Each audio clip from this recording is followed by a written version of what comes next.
It smelled like furniture, not war. The German engineers gathered around the wreckage in a dim hangar outside Hamburg, their white coats already stained with graphite and oil. A Mosquito bomber captured almost intact after being forced down in a farmer's field lay disassembled under floodlights. Its pale wooden panels looked absurdly domestic, like something stolen from a carpentry shop rather than the sky. They had been told that this was the fastest bomber the British possessed, capable of outrunning Messids and Focke-Wulfs at full throttle. That claim seemed impossible to the Luftwaffe's engineers would belong to the past to buy planes and museums, not to the era of jets and high-octane fuel. Dr. Karl-Heinz Henkel, a senior materials analyst from the Luftfahrt Ministerium, adjusted his spectacles and tapped one of the panels with a knuckle. The sound was not metallic, but dull and resonant like knocking on a coffin. It's plywood, he murmured, disbelief creeping into his voice. Around him, technicians laughed quietly. A wooden bomber, one said. The English must have run out of aluminum. They expected splinters and sawdust, not a weapon that had humiliated their air defenses for nearly 2 years. Outside, rain hissed against the hangar roof. Inside, the smell of phenolic resin filled the air, sharp, sweet, and chemical, something between varnish and burned sugar. It clung to their clothes and throats as they worked. They began cataloging every component with the precision of surgeons. No rivets, no welds. Each panel had been bonded, not bolted. The seams were seamless, so smooth they reflected light like polished marble. When Henkel tried to separate 2 layers with a chisel, the blade snapped. He frowned. "This is not carpenter's glue," he said. "Whatever they used, it's stronger than the wood itself." His assistant suggested it might be some kind of resin, perhaps balyte. Henkel shook his head. Balyte was brittle. This was elastic, heat-resistant, almost alive. He placed a fragment under a magnifying lens and saw fibers fuse together like the grain of living tissue. What unsettled the most was the craftsmanship. Each curve of the fuselage had been molded with a sculptor's precision. The British had built an airplane way one builds a violin, layer by layer, tone by tone. Every contour served a purpose, reducing drag, channeling air, hiding strength beneath elegance. As the Germans measured, recorded, and photographed, something strange happened. The laughter faded. The more they touched the Mosquito, the less they mocked it. They began to sense intelligence behind every joint, as if the craftsmen who built it had anticipated their disbelief. By midnight, the floor was littered with sawdust sketches and coffee cups. Henkel sat back, rubbing his temples, surrounded by fragments that refused to make sense. The numbers on his clipboard didn't lie. This toy airplane had achieved speeds that their best metal bombers couldn't match. Somehow wood had defeated steel. He looked at the pale curve of wing route under the light and whispered to himself, how? The irony gnawed at him. Germany, the land of precision engineering, was being outpaced by a bomber glued together in furniture factories. Outside, the hum of night bombers echoed faintly over the city, the distant sound of an empire eroding. In that hangar, among the scent of glue and wet wood, something shifted. The question was no longer whether the Mosquito worked, but why, and what secret hid within the glue that made it unstoppable. In 1938, when the world was preparing for another mechanized war of steel, one man stood before the British Air Ministry with a proposal that seemed almost insulting. Geoffrey de Havilland, tall, composed, and quietly stubborn, unfolded blueprints of a bomber that defied every doctrine of modern aviation. It had no defensive guns, no armor plating, and most absurd of all, it was to be made almost entirely of wood. The room of officials listened politely, waiting for the joke. When none came, they rejected the idea outright. Metal was Future, they said, would belong to the past, but de Havilland didn't flinch. He understood something that bureaucrats could not measure in spreadsheets. Speed was armor and simplicity was survival. At that time, Britain was already stretched thin. Aluminum, the lifeblood of aircraft production, was being consumed faster than it could be refined. Spitfires, Hurricanes, and the new Lancasters demanded every sheet of metal the nation could produce. De Havilland looked at the arithmetic and saw not disaster but opportunity.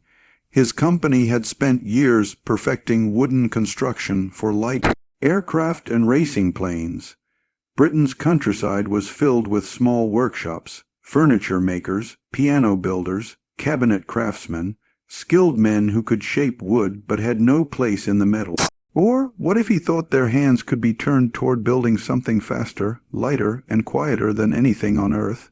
He envisioned a bomber without turrets or gun crews, its two-man cockpit streamlined to a bullet's silhouette. Instead of rivets, layers of birch plywood would be bonded with Ecuadorian balsa wood at the core materials chosen not for glamour, but for geometry. Birch for strength, balsa for lightness, the two joined by a glue stronger than any mechanical fastener.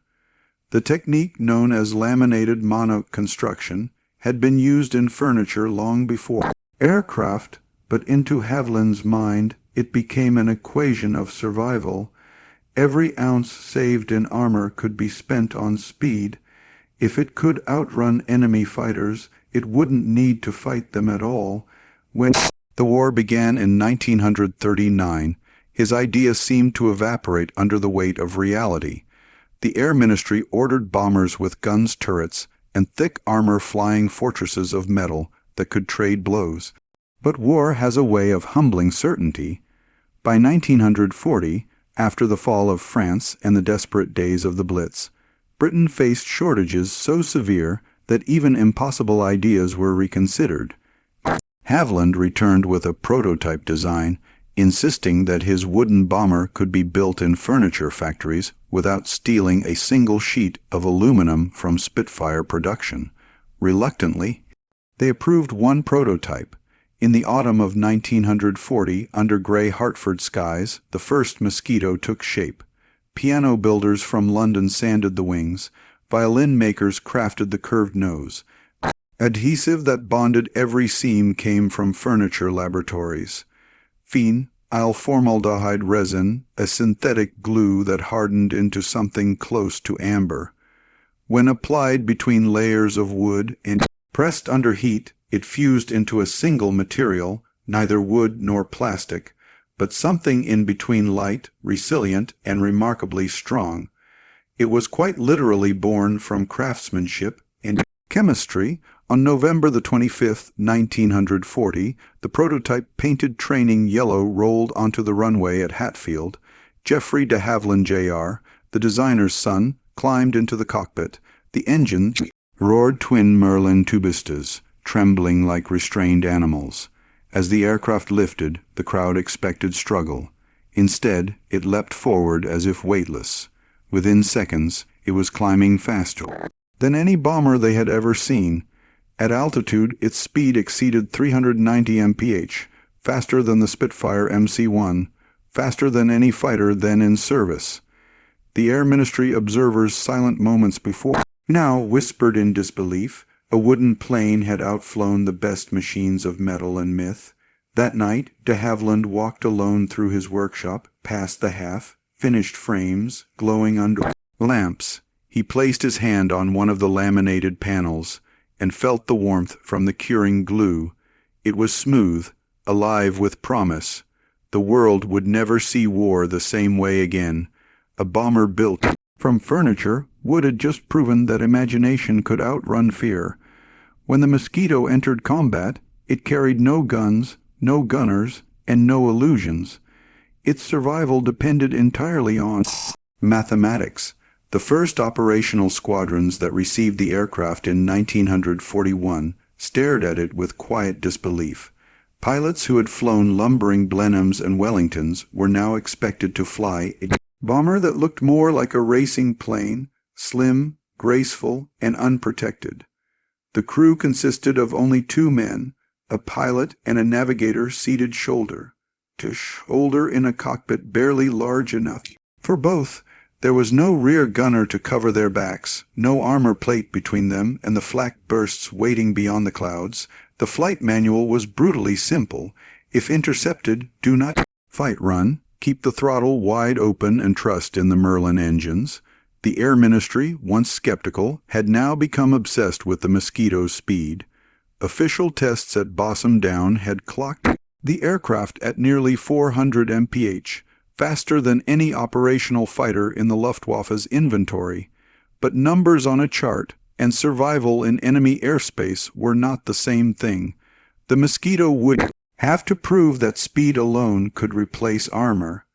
Its baptism came on September 20th, 1941, when a formation of Mosquitoes from No. 105 Squadron took off from Swant and Emley for their first daylight bombing raid over Oslo.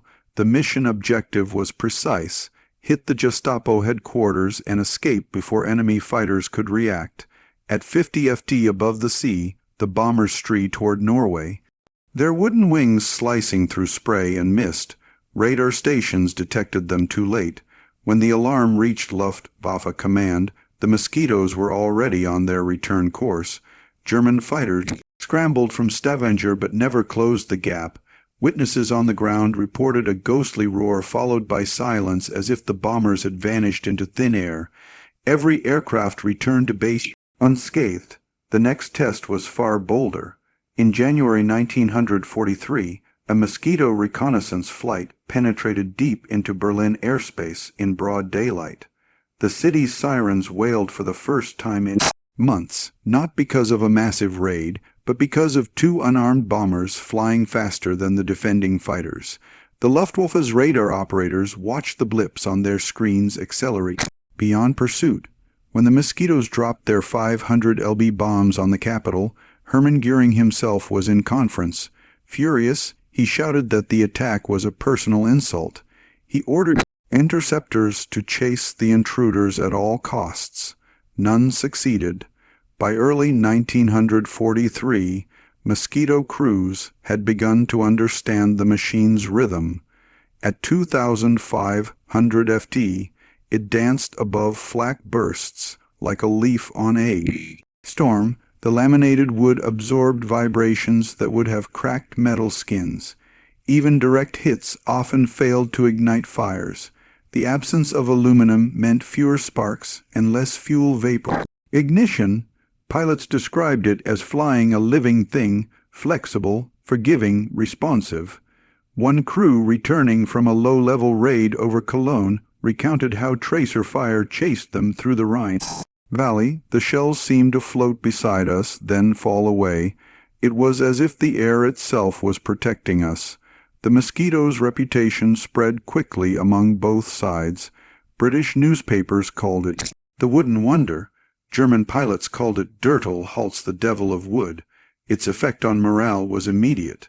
Luftwaffe squadrons stationed in occupied Europe received new standing orders. If a Mosquito is sighted, do not pursue unless conditions are perfect. The aircraft could not be caught in level flight and in dives. It accelerated beyond structural safety limits for German planes.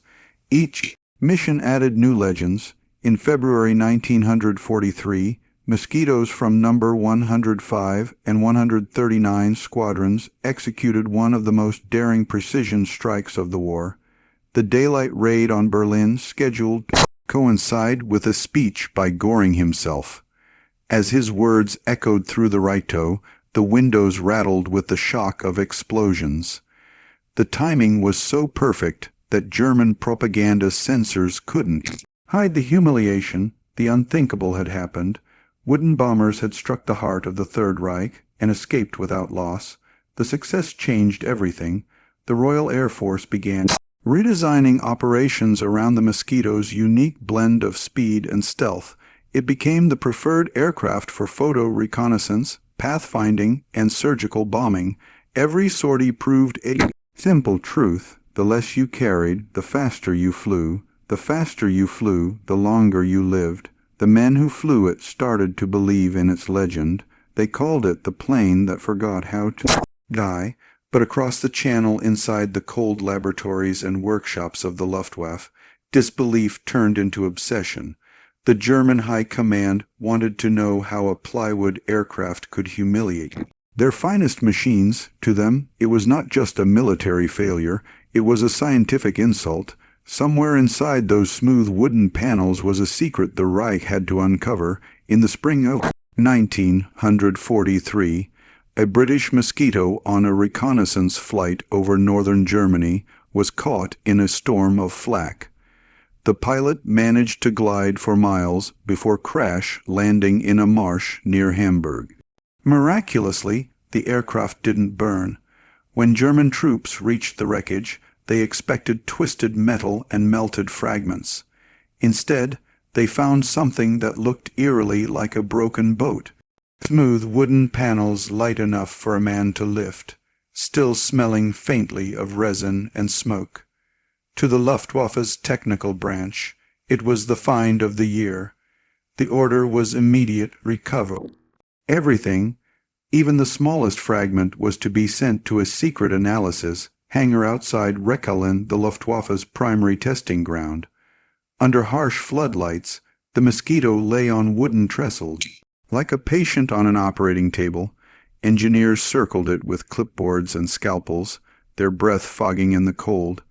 They were men accustomed to steel and rivets, to welding torches, and precision gauges, not to sanding blocks and glue. The first cuts were hesitant, almost surgical. Each layer they peeled back revealed more questions than answers. The outer skin was birch veneer, only a few millim thick, but astonishingly uniform.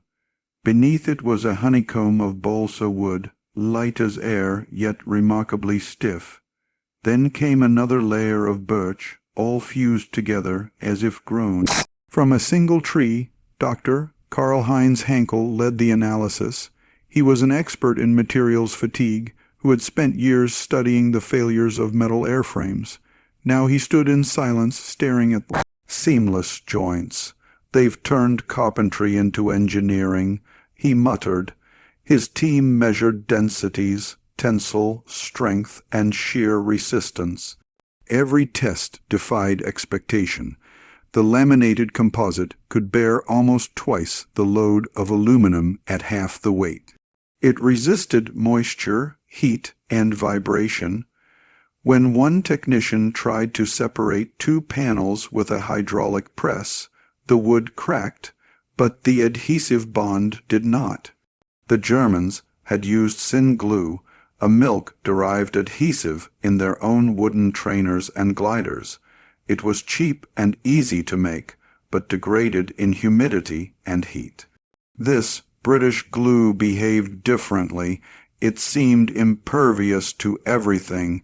Henkel ordered chemical analysis. The laboratory reported a compound unknown in German aviation, a synthetic resin based on phenol and formaldehyde catalyzed under pressure. When heated, it didn't soften. It hardened further, turning into a thermoset polymer that bound wood fibers on a molecular level.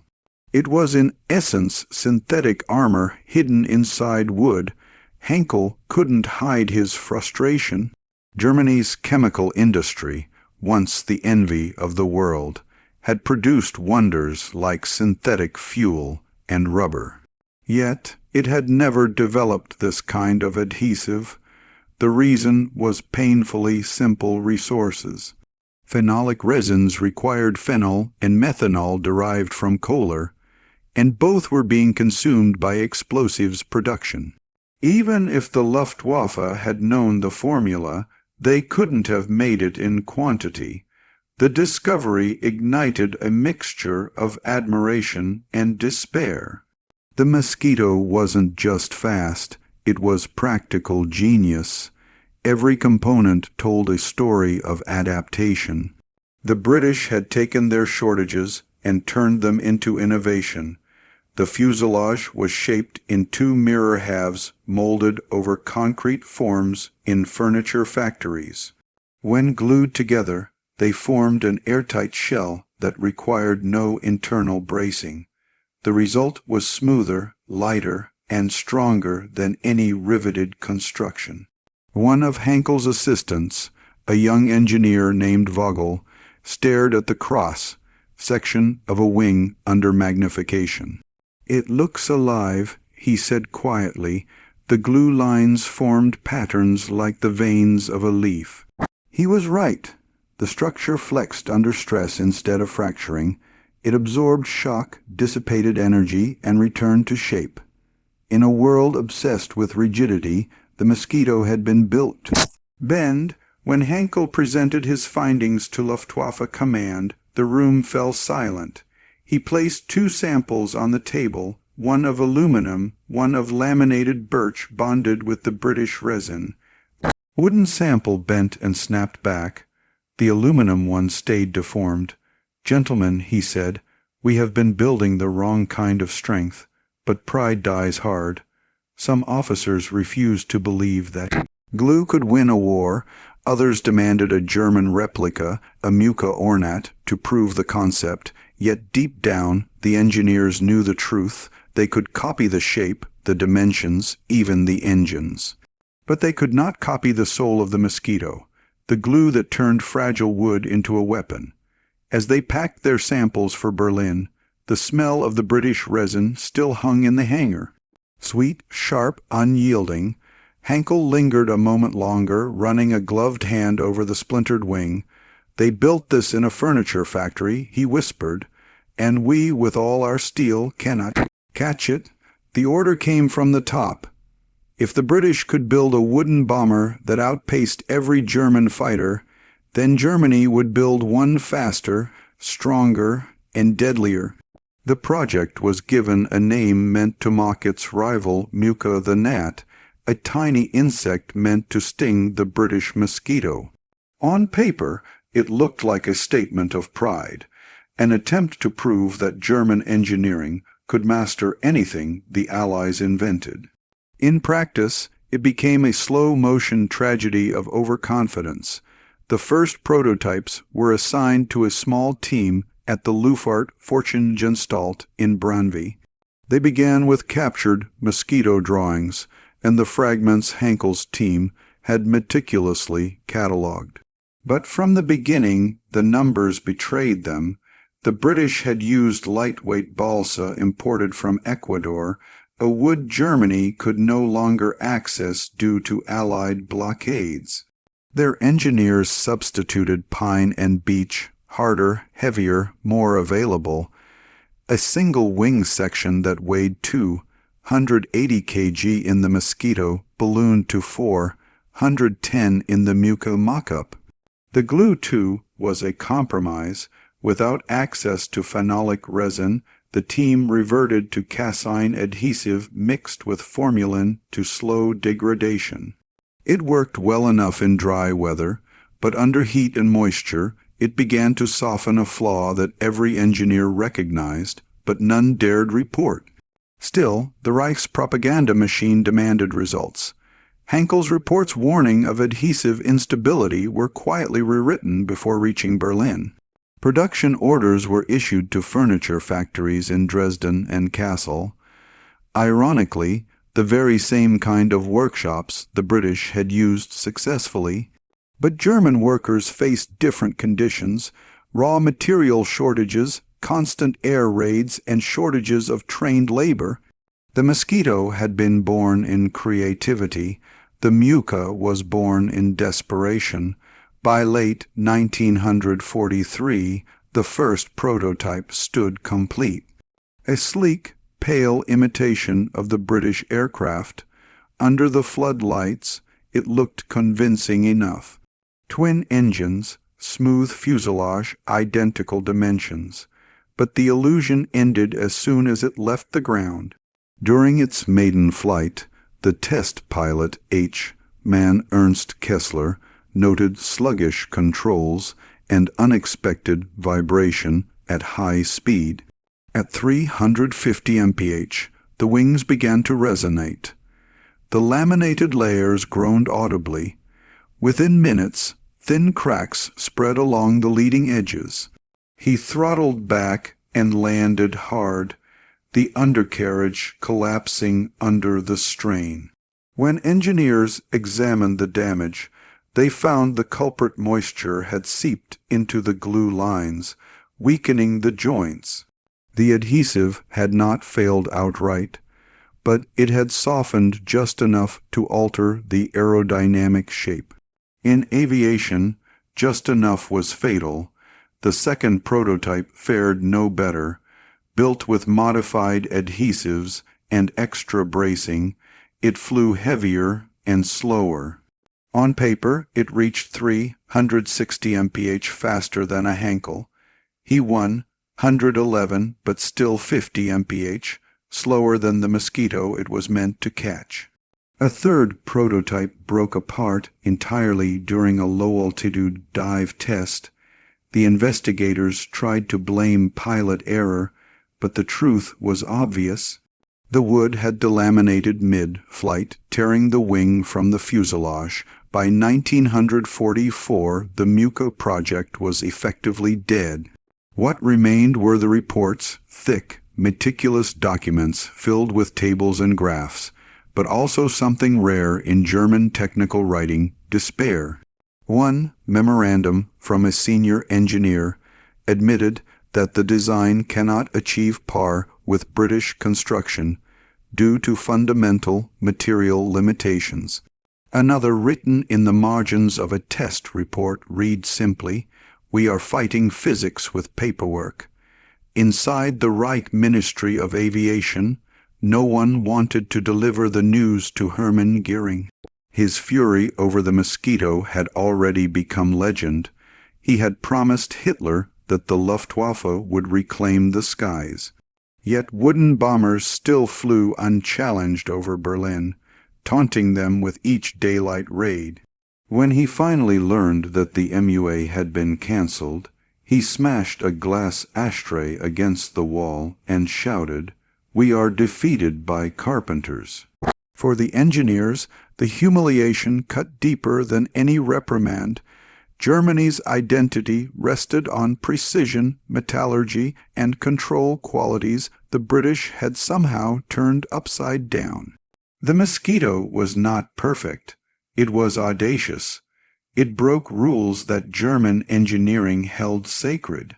Never trust organic materials, never rely on manual craftsmanship, never tolerate variability, and yet it worked.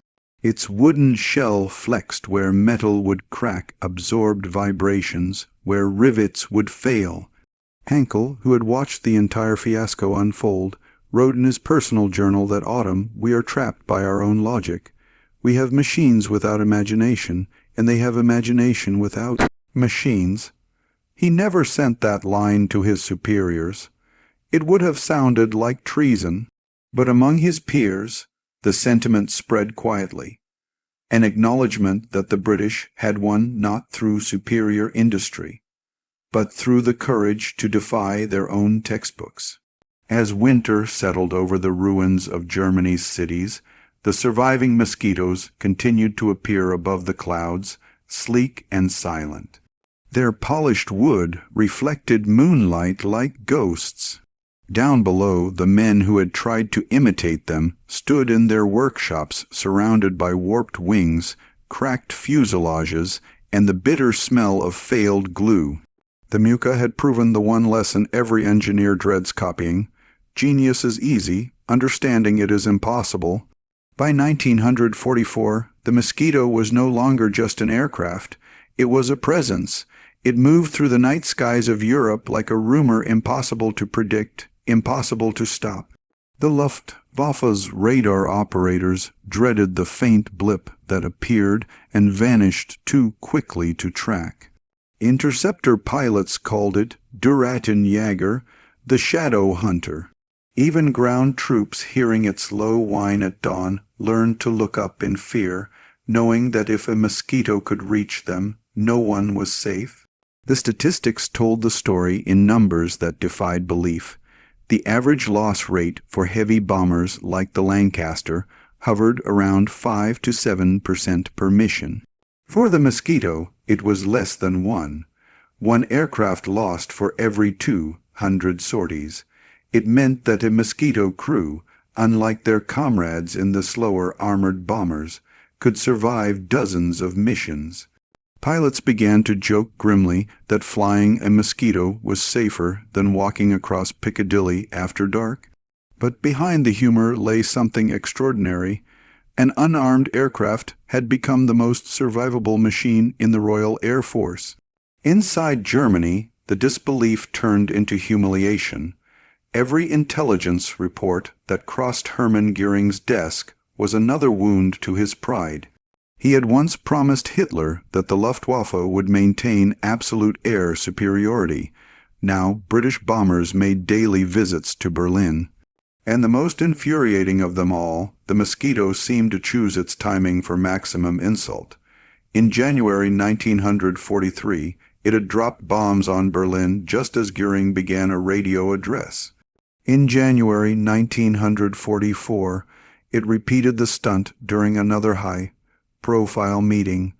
Both times it escaped untouched.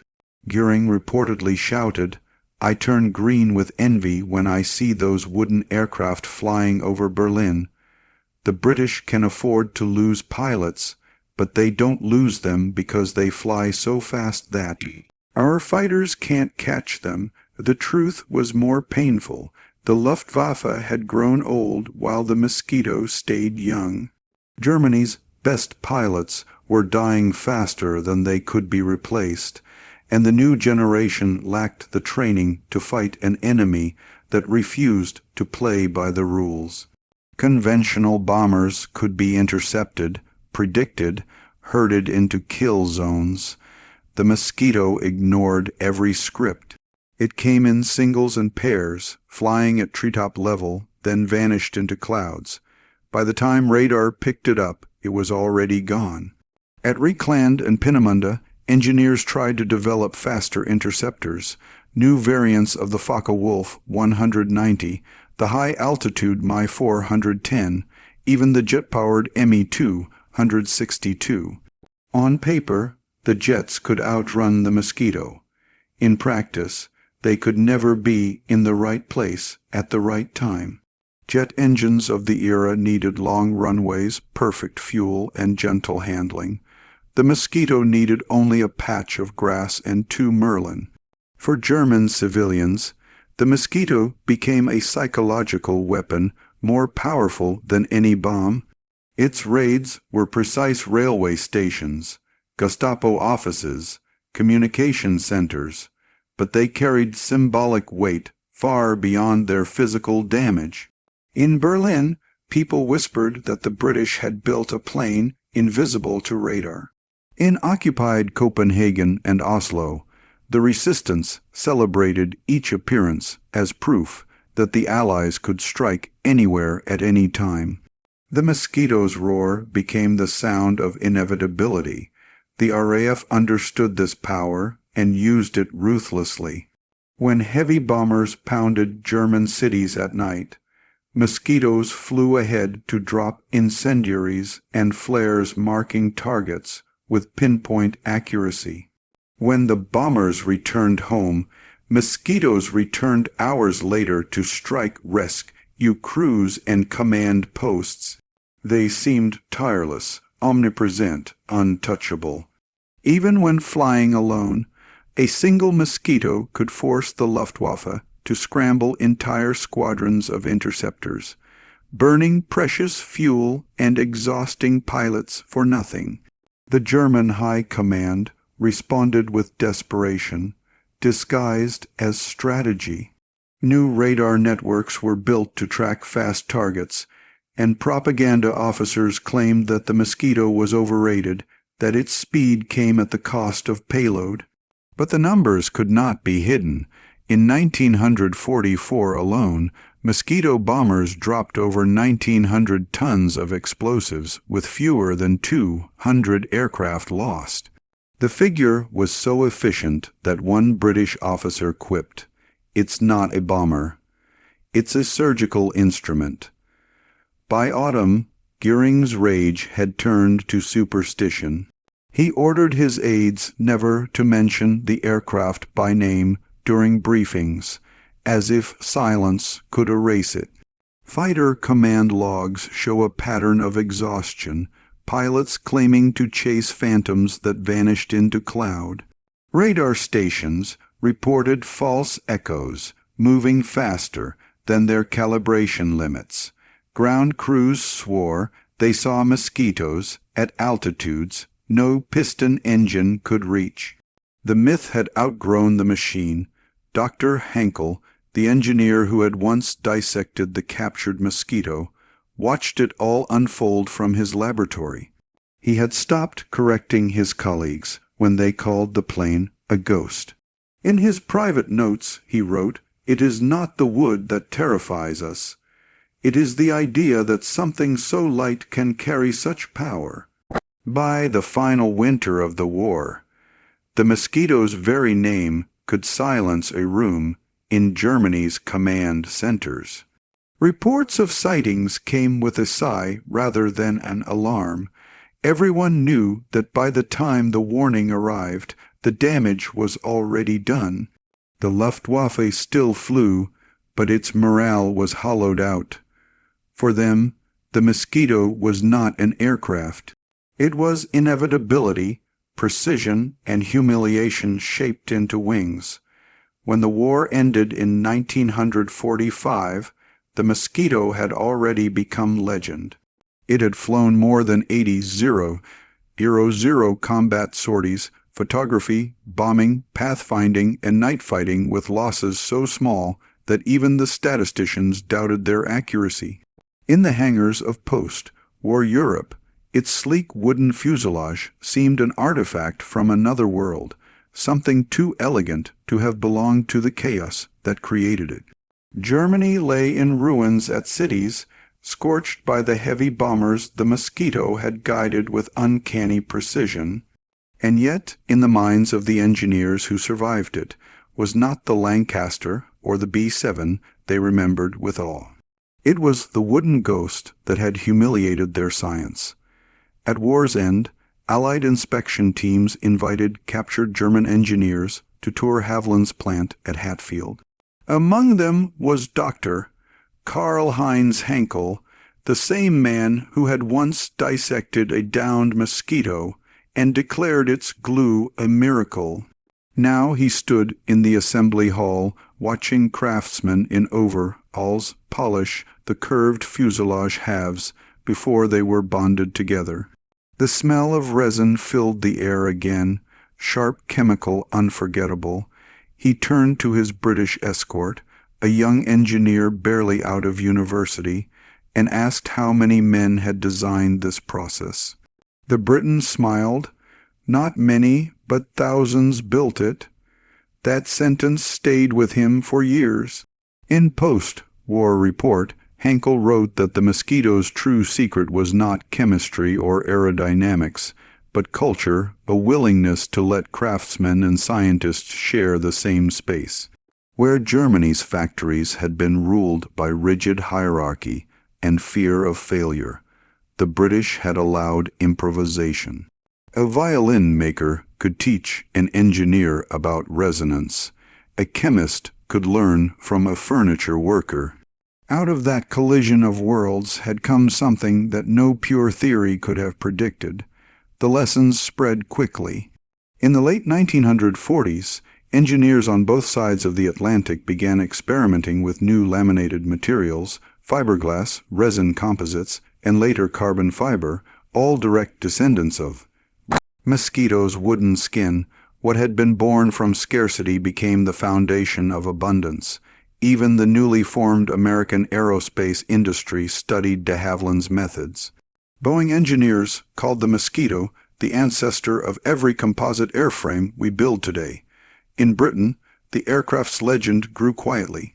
The Royal Air Force kept Mosquitoes in service well into the 1950s, long after jets had taken over the skies.